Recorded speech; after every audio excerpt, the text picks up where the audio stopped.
Good morning, sir. Good morning. Good morning, sir. Good morning. Good morning, beta. Good morning, sir. Good morning.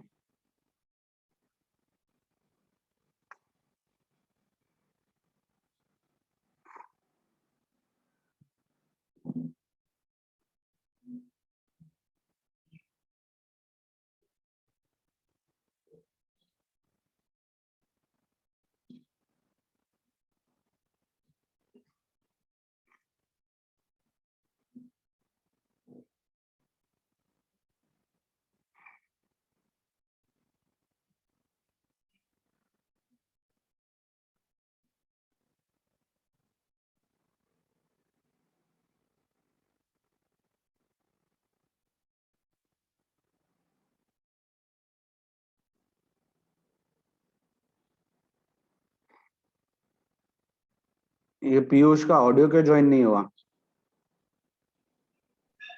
Sir network issue होगा।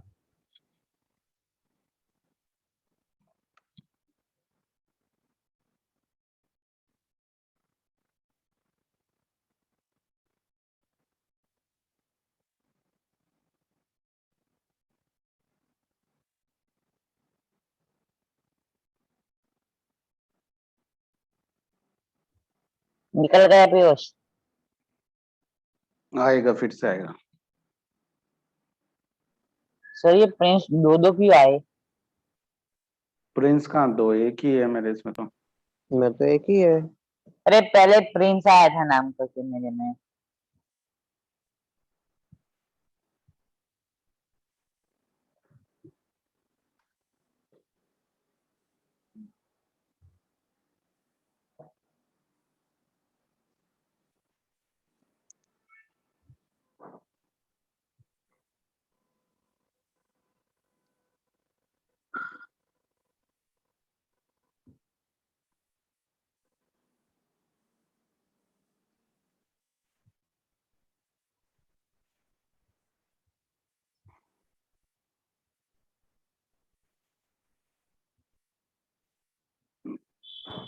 Okay, start करते हैं।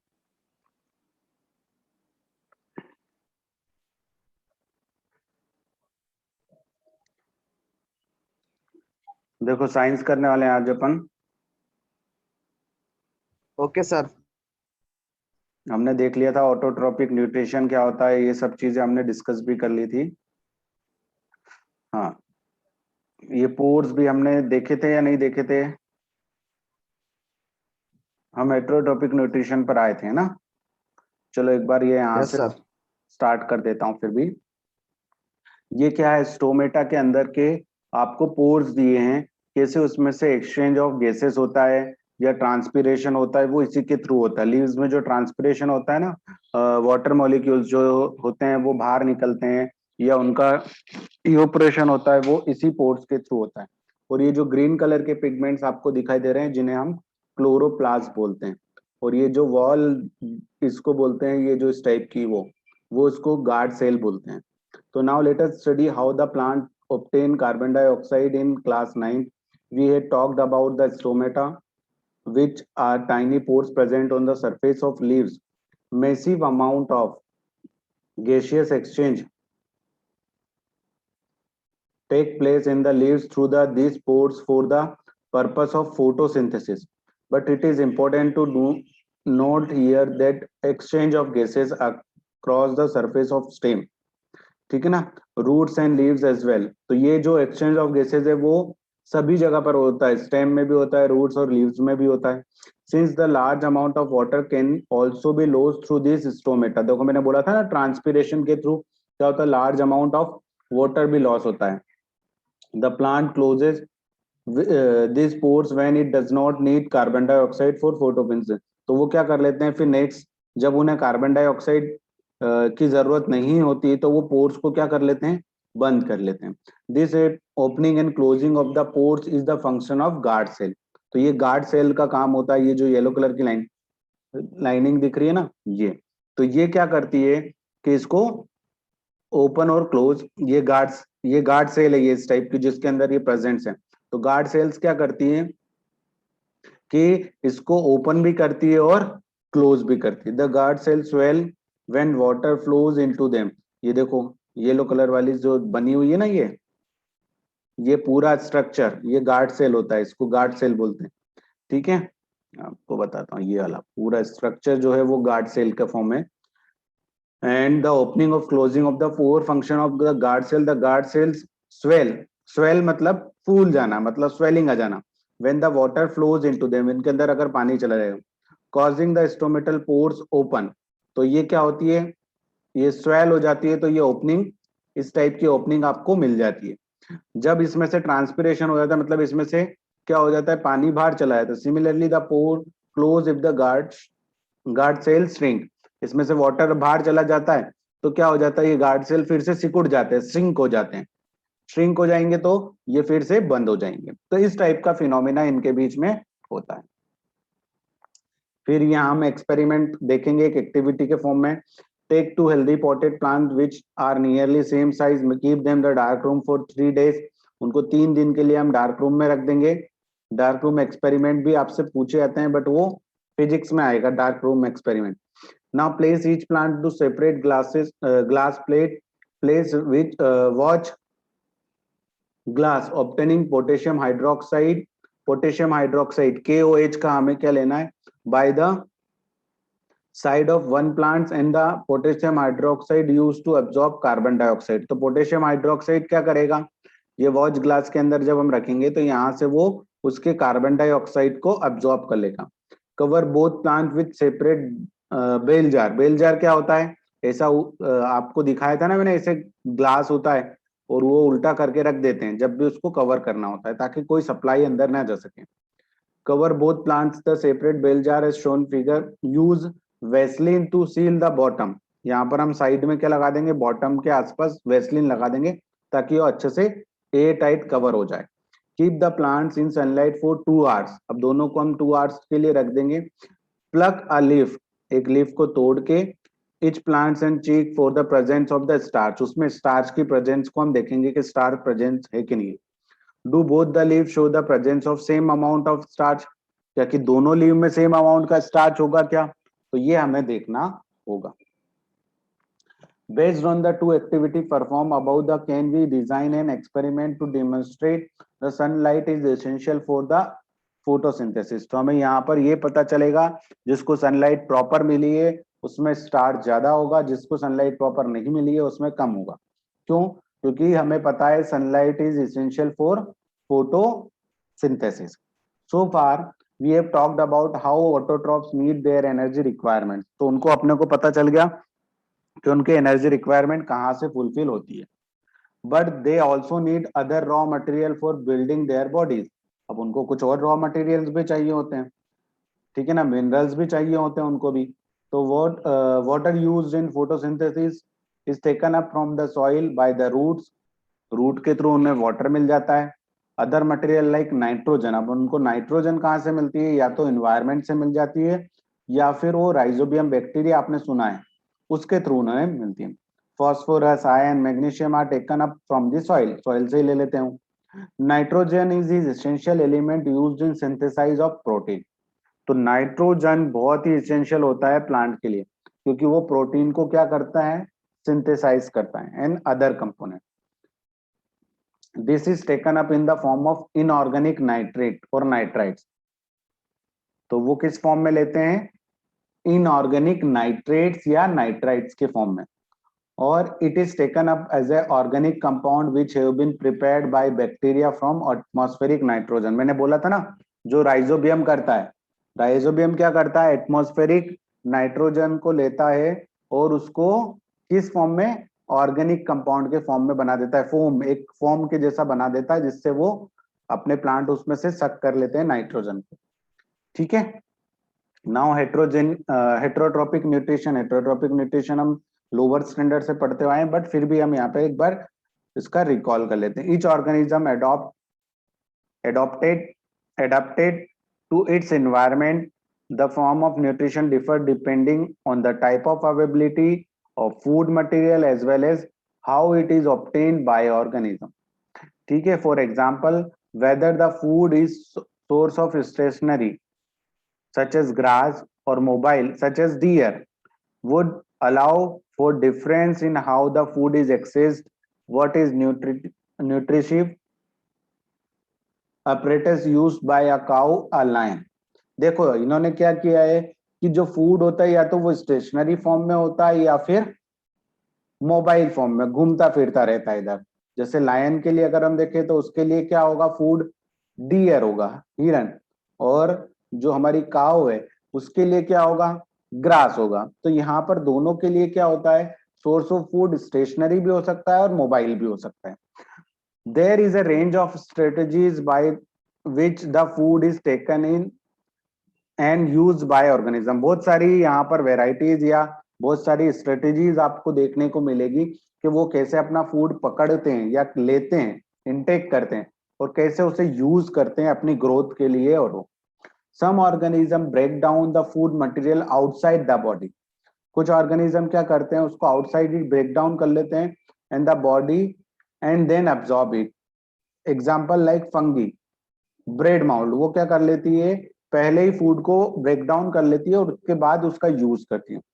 Yeast and mushroom, other take in whole material and break down it down inside their body. अब कुछ लोग जो organisms होते हैं, जैसे हम हमारा पूरा फूड खा लेते हैं और उसको ब्रेक डाउन कहाँ करते हैं, हमारी बॉडी के अंदर।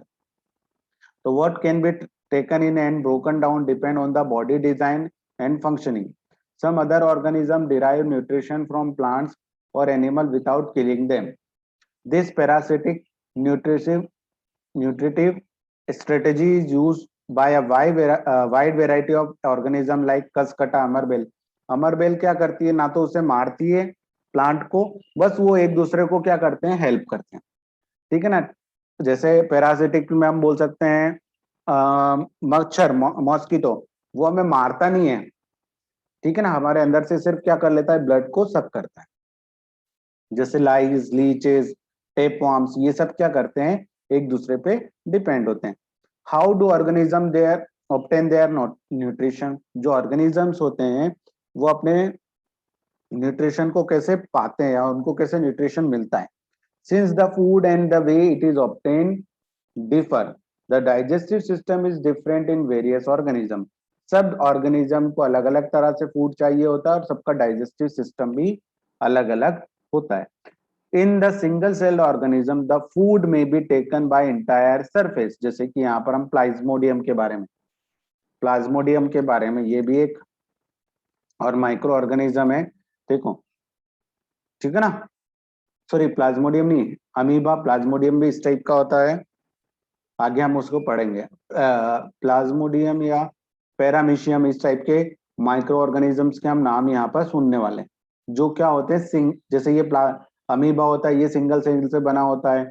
फिर हम पैरामीशियम की बात करेंगे तो ये भी यूनिसेल्युलर होता है, एक सिंगल सेल से बना होता है। तो इनके बारे में तो यहाँ पर क्या होता है, जैसे इनको फूड दिखता है तो ये सूडोपोडिया बनाते हैं। क्या बनाते हैं, फॉल्स फीट या ऐसा स्ट्रक्चर बना देते हैं, फॉल्स स्ट्रक्चर जो पहले से नहीं होता है। फिर वो बनाने के बाद फूड वैक्यूल में, ठीक है ना, उसको अंदर ग्रैब कर लेते हैं और फिर उसके अंदर क्या होती है, एक मेम्ब्रेन होती है जिससे वो बाहर वाले फूड को ट्रांसफर कर सकते हैं अपने अंदर। ठीक है, एक मेम्ब्रेन के थ्रू वो उसके अंदर ट्रांसफर कर लेते हैं फूड को और फिर उसको डाइजेस्ट करने के बाद साइड से वैसे ही जैसे इन्होंने इन किया था वैसे ही निकाल देते हैं। तो बट द यहाँ पर सिंगल सेल ऑर्गेनिज्म जो होते हैं वो अपने सरफेस के थ्रू क्या करते हैं, फूड को लेते हैं। But it is as the complexity of the organisms increase, different parts of become specialized to perform different function. For example, amoeba take in food using the temporary finger. amoeba temporary finger मतलब pseudopodia के through अपना क्या करता है, food अंदर लेता है, intake करता है। Extension of cell surface which fuse over the food particles forming a food vacuole. तो वो क्या बना देता है, फूड वैक्यूल बना लेता है। Inside the food vacuole complex substance are broken down. अब यहाँ फूड वैक्यूल में क्या होता है, ये जो कॉम्प्लेक्स सब्सटेंस होता है, फूड होता है, वो ब्रेक डाउन हो जाता है सिंपल सब्सटेंस में, which then diffuse into cytoplasm, और फिर जाके वो साइटोप्लाज्म में डिफ्यूज हो जाता है, मिक्स हो जाता है। The remaining undigested material is move to the surface. फिर अनडाइजेस्टेड मटेरियल कहाँ जाता है, सरफेस पे आ जाता है और फिर वो बाहर जैसे इनटेक किया था वैसे ही बाहर निकाल दिया जाता है। इन द पैरामीशियम, पैरामीशियम भी ऐसा ही होता है, इसमें इसका शेप ऐसा होता है पैरामीशियम का, आपने देखा होगा, आगे हम देखने भी वाले हैं, कुछ ऐसा शेप होता है इसका।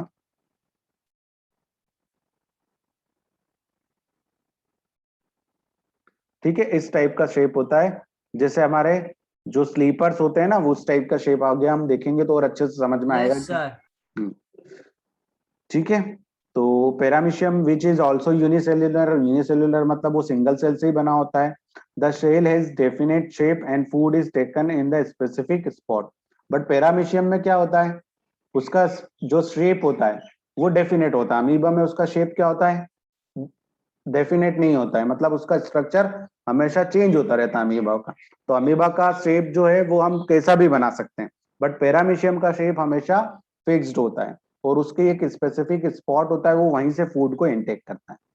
Food is move to this spot by the movement of cilia which cover the entire surface of the cell. तो ये आगे हम जैसे पैरामीशियम अगर आपको दिखेगा कहीं पे, हम आएगा वो पैरामीशियम के बारे में भी पढ़ेंगे हम। ठीक है। तो न्यूट्रिशन इन ह्यूमन बीइंग, हम हमारा डाइजेस्टिव सिस्टम तो आपको सबको अच्छे से पता है, बट यहाँ पर थोड़ा हम और डिटेल्स में इसके बारे में डिस्कस करें। द एलिमेंट्री कैनाल आपको पता ही है कौन कौन सी होती है, बक्कल कैविटी होती है, लॉन्ग इंटेस्टाइन होता है, स्मॉल इंटेस्टाइन होता है, लीवर, और ये इसमें से हमारे क्या आते हैं, डाइजेस्टिव जूस आते हैं। ठीक है ना, तो ये चीजों को हम पढ़ेंगे यहाँ पे। The alimentary canal is basically a long tube extending from the mouth to anus. ठीक है ना, माउथ से एनस तक की जो हमारा पूरा डाइजेस्टिव सिस्टम जहां से वो पास होता है, जैसे स्टमक के थ्रू, फिर किस में जाता है, कैनाल मतलब एक ऐसी जगह जहां से, जैसे कैनाल आपने सुना होगा ना पानी के लिए बनाते हैं, वैसे हमारे फूड को माउथ से लेकर एनस तक पहुंचाने के लिए एक कैनाल बनाई गई है, जिसमें पूरा डाइजेशन भी होता है, और उसी को बोलते हैं alimentary canal. Which can see the tube has different parts, उसके अलग अलग पार्ट्स होते हैं। Various region are specialized to perform different function, उसके अलग अलग फंक्शंस के लिए अलग अलग पार्ट होते हैं, अलग अलग स्पेशलाइज रीजन होते हैं। तो हम देखते हैं यहाँ पर ये प्रोसेस किसके थ्रू होती है। We eat various types of food which has pass through the same digestive tract, हम अलग अलग टाइप के फूड्स को खाते हैं जो एक ही डाइजेस्टिव ट्रैक्ट के थ्रू पास होता है, मतलब हमारा डाइजेस्टिव सिस्टम तो एक ही रहेगा, बट हम फूड अलग अलग टाइप के लेते हैं। Naturally the food has to be processed to generate particles which are small and same texture. This is achieved by crushing the food with our teeth. Sorry. तो हमारे टीथ के through हम क्या करते हैं, उस जो पार्टिकल्स होते हैं उनको और ग्राइंड कर लेते हैं, और क्या कर लेते हैं, छोटा कर लेते हैं। Since the lining of the canal is soft, क्योंकि हमारी जो लाइनिंग है कैनाल की वो बहुत सॉफ्ट होती है। The food is also wetted to make a passage smooth, तो जो फूड है उसको हम वेटेड बना देते हैं, मतलब उसको थोड़ा सलाइवा के साथ मिक्स करके, ताकि वो आसानी से पास हो सके। When we eat something we like our mouth waters, जब भी हम कुछ खाते हैं तो हमारे मुंह में पानी आ जाता है। This is actually Yes, not sir. only water but a fluid called saliva secreted by salivary gland। अब वो पानी नहीं होता है, वो हमारा सलाइवा होता है, क्योंकि वो सलाइवरी ग्लैंड से निकलता है। यहाँ पर कहीं पर हमारी एक सलाइवरी ग्लैंड होती है जिसमें से सलाइवा निकलता रहता है। Another aspect of the food we ingest it is its complex nature, जो हम फूड खाते हैं वो कॉम्प्लेक्स नेचर का होता है। If it is to be absorbed from the alimentary canal, it is to be broken down into smaller molecule। तो अगर उसको डाइजेस्ट करना है तो हमें उसको छोटे छोटे मॉलिक्यूल्स में क्या करना पड़ेगा, तोड़ना पड़ेगा। This is done with the help of biological catalyst called enzymes। तो ये ही चीज हमारे लिए यहाँ पर नेम होगा, बहुत सारे एंजाइम्स के बारे में हम यहाँ पर पढ़ने वाले हैं। The saliva contains enzyme called salivary amylase। ठीक है, कौन से सलाइवा में कौन से एंजाइम्स होते हैं, salivary amylase that breaks down, Salivary enzymes. हाँ ठीक है, that breaks down starch, वो स्टार्च को क्या करते हैं, सिंपल शुगर में कन्वर्ट कर देते हैं, ब्रेक डाउन कर देते हैं। तो हमारा डाइजेशन क्या होता है, हमारे माउथ से ही स्टार्ट होना चालू हो जाता है। ठीक है ना, यहाँ से हमारे माउथ से ही स्टार्ट हो जाता है डाइजेशन, क्योंकि सलाइवरी ग्लैंड भी उसको ब्रेक डाउन करना स्टार्ट कर देते। The food is mixed thoroughly with saliva and move around the mouth while chewing by the muscular tongue. हम उसको चबाते रहते जब तक उसमें अच्छे से वो मिक्स नहीं हो जाता। It is necessary to move the food in the regulated manner along the digestive tube so that it can be processed properly in each part. अब उसको ऐसा नहीं होना चाहिए कि जल्दी जल्दी आपने खाना खा लिया तो वो प्रॉपरली जा ही नहीं पाएगा, ठीक है। तो उसको हमेशा एक रेगुलेटेड मैनर में ही क्या करना चाहिए, हमें सभी ट्यूब्स में भेजना चाहिए, मतलब अच्छे से खाना चाहिए। The lining canal has muscles that contracted rhythmically in order to push or food forward. अब ये जो कैनाल है, इसोफेगस है हमारी, ये क्या करती है, यहाँ पर एक रिदमिक कॉन्ट्रैक्शन होता है। क्या होता है? कॉन्ट्रैक्शन, और मतलब सिकुड़ती है और वो होती है, तो उसके कारण खाना धीरे धीरे क्या होता है, पुश होता जाता है नीचे। जैसे हमारा हार्ट पंप करता है ना, वैसे ही हमारी कैनाल भी धीरे धीरे हल्के से क्या करती रहती है, रिदमिक कॉन्ट्रैक्शन करते रहती है, जिसके कारण वो हमारा फूड जो होता है वो धीरे धीरे नीचे फॉरवर्ड डायरेक्शन में चले जाते हैं। This peristaltic movement occur all along the gut, ये पूरे में चलता रहता है movement. From the mouth the food is taken to the stomach through the food pipe और oesophagus. The stomach is large organ which expand when the food enter its. ये stomach में जैसे ही फूड जाता है वो एक्सपांड हो जाता है। The muscular wall of the stomach help in mixing the food truly with more digestive juice. तो उसके अंदर वो digestive juice हम यहाँ पर mix कर देते हैं। This digestion in stomach is taken care by the gastric gland present in the wall of stomach. वहां से gastric gland में जो present होती है किसकी वॉल पर, स्टमक की वॉल पर, और रिलीज होता है क्या क्या चीज देखना है यहाँ पर। दिस रिलीज हाइड्रोक्लोरिक एसिड, और धीरे धीरे वहां से HCl रिलीज होना स्टार्ट हो जाता है। हम बोलते हैं ना हमें एसिडिटी हो गई, तो हम खाना ज्यादा खा लेते हैं या खाना कम खाते हैं, खाना बहुत टाइम तक नहीं खाते हम, तो हमारे अंदर से वो क्या होता है, वो वॉल रिलीज करना स्टार्ट कर देती है HCl, हाइड्रोक्लोरिक एसिड, तो वो एसिडिटी बढ़ जाती है हमारी। अब प्रोटीन डाइजेस्टिव एंजाइम्स, अब यहाँ पर ही एक एंजाइम रिलीज होता है, दैट इज प्रोटीन डाइजेस्टिव। वो प्रोटीन को डाइजेस्ट करने के लिए एंजाइम होता है, दैट इज पेप्सिन। कौन सा एंजाइम होता है? पेप्सिन। तो यहाँ पर जो एंजाइम था वो सलाइवरी एंजाइमेस होता है, और यहाँ पर पेप्सिन नाम का एक एंजाइम होता है जो आपके स्टमक के अंदर होता है, मतलब स्टमक में रिलीज होता है। एंड म्यूकस, म्यूकस मतलब एक जेली लाइक, ठीक है ना। The hydrochloric acid creates an acidic medium. वो हाइड्रोक्लोरिक एसिड जब रिलीज होता है तो हमारे स्टमक के अंदर एक पूरा एसिडिक मीडियम बन जाता है, which is facilitates the action of enzyme pepsin. What other the function do you think served by the acid? The mucus protect the inner lining of the stomach from the action of acid under the normal condition. अब वो जो mucus release होता है वो क्या करता है, lining को प्रोटेक्ट करता है एसिड से, ताकि हमारी जो स्टमक की वॉल है वो डैमेज ना हो पाए एसिड के कारण, क्योंकि एसिड तो बहुत हार्मफुल होता है हमारे अंदर की सेल्स के लिए। आपको पता ही है एसिड बहुत ही हार्मफुल होता है। अगर हम एसिड में उंगली डाल दे तो हमारी पूरी की पूरी उंगली क्या हो जाएगी, गल जाएगी या पूरी जल जाएगी। तो एसिड बहुत ही हार्मफुल होता है, तो इसीलिए म्यूकस रिलीज होता है ताकि हमारी वॉल को, स्टमक की वॉल को प्रोटेक्ट कर सके। We have to often heard adult complaining about acidity. अब आप मैक्सिमम एडल्ट बोलते हैं जो स्पाइसी खाना खाते हैं या फिर ज्यादा खा लेते हैं, या कभी कभी नहीं खाते हैं हम बहुत लॉन्ग टाइम तक, जैसे सुबह से शाम तक हमने खाना ही नहीं खाया तो हमें एसिडिटी हो सकती है। Can this be related to what has been discussed about? ये एसिडिटी इसी के कारण होती है।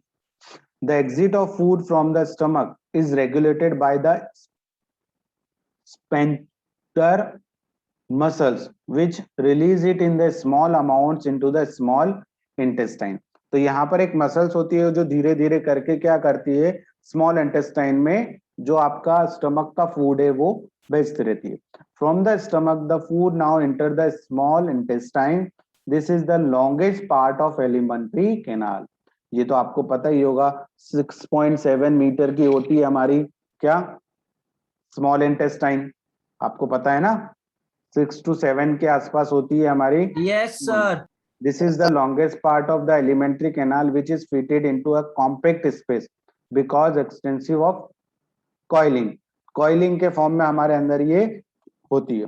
The length of small intestine different in various animal depending on the food they eat. सबके अलग अलग अंदर मतलब जितने भी एनिमल्स है सबके एलिमेंट्री कैनाल में स्मॉल इंटेस्टाइन जो होती है वो अलग अलग लेंथ की होती है। Herbivorous eating grass need to a longer small intestine to allow to cellulose to be digested. Meat is easier to digest, meat easy से डाइजेस्ट हो जाता। तो कॉर्निवोरस की जो स्मॉल इंटेस्टाइन होती है वो शॉर्टर होती है, हर्बीवोरस की बड़ी होती है। ठीक है। The small intestine is the site of complete digestion of carbohydrate. अब यहाँ पर जो होता है वो किस किस का डाइजेशन होता है? कार्बोहाइड्रेट का डाइजेशन होता है, प्रोटीन का डाइजेशन होता है और फैट्स का डाइजेशन होता है। It receive the secretion of liver and pancreas for this purpose. तो यहाँ से हमारे दो जूस निकलते हैं, लीवर से बाइल जूस और पेंक्रियास से पेक्रियाटिक जूस। ठीक है ना, जिनके अंदर एंजाइम्स होते हैं। The food coming from the stomach is acidic has to be made alkaline. उसको हम क्या बनाते हैं? अल्कलाइन बनाते हैं, बेसिक इन नेचर में लेकर आते हैं from the pancreatic enzymes. Pancreatic जो जूस होता है उसके अंदर पेंक्रियाटिक एंजाइम्स होते हैं जो उसको अल्कलाइन बना देते हैं। बाइल जूस जो लीवर से रिलीज होता है वो फैट्स को एक्ट करता है, मतलब फैट को तोड़ने का काम करता है, उसको ब्रेक डाउन करता है और उसको डाइजेस्ट करने में हेल्प करता है। तो fats are present in the intestine in the form of large globules. ठीक है, विच मेक ग्लोब्यूल्स मतलब छोटे छोटे गोले से गोले, मतलब यहाँ पर हम बोल सकते हैं कि वो गोल गोल गोले होते हैं ग्लोब्यूल्स, मतलब which make it difficult to enzymes to act on them. तो उसको पहले क्या करते हैं? ब्रेक डाउन करते हैं by the help of bile juice. Bile salts break down them into a smaller globules. वो स्मॉलर ग्लोब्यूल्स मतलब छोटे छोटे गोल गोल ग्लोब्यूल्स बनाने में क्या करते हैं? हेल्प करता है bile juice. Increasing the efficiency of enzyme. कौन सा एंजाइम वर्क करता है यहाँ पर? Pancreatic enzymes. This is similarly to emulsification acting of soap on dirt that we have learned about in the chapter 4। हम चैप्टर 4 में पढ़ेंगे कि कैसे इमल्सिफिकेशन होता है। सोप हम लगाते हैं तो डर्ट कैसे साफ हो जाता है, मतलब जो गंदगी होती है सोप लगाने से कैसे, तो वही चीज हम यहाँ पर भी देखेंगे, उसको रिलेट करेंगे। The pancreas secret pancreatic juice which contain enzyme like trypsin. क्या कौन सा एंजाइम होता है पेंक्रियाटिक जूस में? ये सारे एंजाइम्स याद रखने हैं अपने को। स्टमक के अंदर कौन सा होता है? पेप्सिन। फिर एंजाइम्स जो पेंक्रियाटिक जूस में होता है trypsin for the digestive of protein. Pepsin ना ट्रिप्सिन ना सर, क्या क्या सर ये।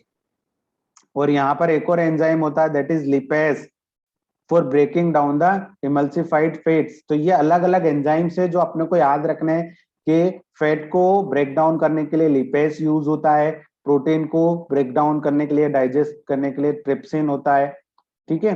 The walls of small intestine contain glands which secret intestinal क्या होता है? जूस। अब जो स्मॉल इंटेस्टाइन की वॉल है वो भी थोड़ा थोड़ा सीक्रेट करती है जूस, जिसको हम इंटेस्टिनल जूस बोलते हैं। The enzymes present in the finally convert to protein into amino acid. और जो एंजाइम इस जूस में प्रेजेंट होते हैं इंटेस्टिनल जूस में, वो प्रोटीन को किस में कन्वर्ट कर देते हैं? Amino acid. प्रोटीन हमेशा अमीनो एसिड से मिलकर बनता है, तो वो उसको फिर से क्या कर देते हैं? अमीनो एसिड्स में कन्वर्ट कर देते हैं। जो प्रोटीन होता है, जो प्रोटीन बनता है वो अमीनो एसिड से ही बनता है। तो वो जो स्मॉल यूनिट होती है वो अमीनो एसिड होती है, जब उन सबको मिला देते हैं तो प्रोटीन बन जाता है। तो प्रोटीन क्या हो गया? एक कॉम्प्लेक्स सब्सटेंस हो गया। तो कॉम्प्लेक्स को हम फिर से सिंपलर सब्सटेंस में कन्वर्ट कर देते हैं, that is amino acid. Complex carbohydrates into glucose, glucose में कन्वर्ट कर देते हैं हम कार्बोहाइड्रेट को, जिसे हम बोलते हैं ना ग्लूकोज, जो हम डायरेक्टली इंटेक करते हैं, शुगर, सिंपल शुगर के फॉर्म में। Then fats is converted into fatty acids and glycerol. जो फैट्स होता है वो फैटी एसिड्स में कन्वर्ट हो जाता है और ग्लिसरॉल में। तो ये याद रखना है अपने को कि प्रोटीन किस में कन्वर्ट होता है? एक मिनट, प्रोटीन किस में कन्वर्ट होता है? प्रोटीन वो कन्वर्ट होता है अमीनो एसिड में। ठीक है। फिर कार्बोहाइड्रेट किस में कन्वर्ट हो जाता है? ग्लूकोज। वो कन्वर्ट हो जाता है ग्लूकोज में। और जो आपका फेट होता है, जो आप फेट लेते हो, वो फैटी एसिड्स और ग्लिसरॉल में। And okay sir. ग्लिसरॉल। तो ये हम देखेंगे कि ये कैसे कन्वर्ट होता है। आप हायर स्टैंडर्ड में जाओगे 11th में, तो और भी अच्छे से आप इसे, अगर आप बायो लेते हो तो और भी अच्छे से पढ़ोगे इसको, क्योंकि आपको 11 12 तक यही पढ़ना है। Digestive food is taken up by the wall of intestine. The inner lining of small intestine has numerous finger-like projection. क्या बोलते हैं हम उनको? विली। जो थोड़े छोटे छोटे से स्ट्रक्चर निकले होते हैं फिंगर लाइक, जो हमारे स्मॉल अरे सर ऐसे नाम किससे रखे सर, सीधे साधे नहीं रखते थे ये। हाँ, तो उसे बोलते हैं villi, which increase the surface area of absorption. और इन्हीं के थ्रू हमारा फूड एब्जॉर्ब होता है। डाइजेस्ट हो गया फूड, अब एब्जॉर्प्शन की प्रोसेस, फूड को एब्जॉर्ब करना पड़ता है ना, ताकि हमें एनर्जी मिले, तो फूड को एब्जॉर्ब ये विली ही करती है। ठीक है। और विली के थ्रू हमारी ब्लड वेसल में फूड, जो भी एब्जॉर्ब फूड होता है, वो चला जाता है। In the villi are richly supplied by with the blood vessels which take up the absorbed food to each and every cell. फिर वो ब्लड वेसल के थ्रू, मतलब ब्लड में मिक्स हो जाता है और पूरी हमारी बॉडी में जहां पर भी एनर्जी की रिक्वायरमेंट होती है वहां पर पहुंचा देता है। तो उसे हम बोलते हैं ट्रांसपोर्टेशन। ठीक है ना, ट्रांसपोर्टेशन ऑफ फूड। और उस प्रोसेस को, मतलब वो चीज जो होती है उसको एब्जॉर्प्शन के बाद क्या होता है, एब्जॉर्प्शन के बाद क्या होता है, एसिमिलेशन। अपन ने प्रोसेस पढ़ी है ना, कौन कौन सी यस होती है? Yes yes. इंजेशन, इंजेशन के बाद डाइजेशन, एसिमिलेशन। हाँ वैसे डाइजेशन, डाइजेशन। फिर एब्जॉर्प्शन, फिर एसिमिलेशन, एसिमिलेशन। एंड फिर आपका इजेशन। इजेशन। जी। तो ये हो गया हमारा इंजेशन, मतलब टेकिंग द फूड। डाइजेशन मतलब डाइजेस्ट किया। एब्जॉर्प्शन मतलब उसको फूड में से एनर्जी को एब्जॉर्ब किया। एब्जॉर्ब। और एसिमिलेशन मतलब उस एनर्जी को हमें पूरे बॉडी में पहुंचाना। ठीक है ना, क्योंकि फूड तो हमारा कहां पर है अभी, स्टमक में है, हमारे स्मॉल इंटेस्टाइन में। तो वहां से एनर्जी को गेन करना, एब्जॉर्ब करना, पूरी बॉडी में एनर्जी को, जहां जहां पर भी एनर्जी की रिक्वायरमेंट है वहां पर हमें उस फूड को पहुंचाना। तो दैट इज एसिमिलेशन। और फिर बाद में जो अनडाइजेस्टेड फूड है उसको बाहर निकाल देना, इस प्रोसेस को बोलते हैं इजेशन। तो where it is utilized by the obtaining energy, building up new tissues and repair। अब ये एनर्जी होती है, इसका हम यूज करते हैं नए टिश्यू बनाने में या अपनी बॉडी में रिपेयरमेंट के लिए। The unabsorbed food is sent to into a large intestine where its wall absorb more water from this material. The rest material is removed from the water by what removed by anus, मतलब anus के through हमारी body से बाहर निकल जाता है। This exist of the waste material is regulated by the anal sphincter. तो यहां से हम देखेंगे कि ये पूरा प्रोसेस हमारा डाइजेशन का हमने सीखा, कौन कौन से एंजाइम्स क्या क्या काम करते हैं। ठीक। डेंटल केरीज, तो अब यहाँ से आप डेंटल केरीज देख सकते हो, बट ये हमारा नेक्स्ट टॉपिक रहेगा और इस पे बेस्ड क्वेश्चन है। फिर हम रेस्पिरेशन के बारे में पढ़ेंगे, क्या क्या हमारी नेक्स्ट प्रोसेस होती है, रेस्पिरेशन। तो इसमें हम सारी जितनी भी प्रोसेसेस होती है उनके बारे में पढ़ेंगे, जो लाइफ की प्रोसेसेस हैं। ठीक है। फिर anaerobic respiration, okay bye aerobic sir. Respiration, फिर ट्रांसपोर्टेशन, ओके पानी की sir, bye supply. Sir. Okay bye बेटा। Bye bye bye bye. Sir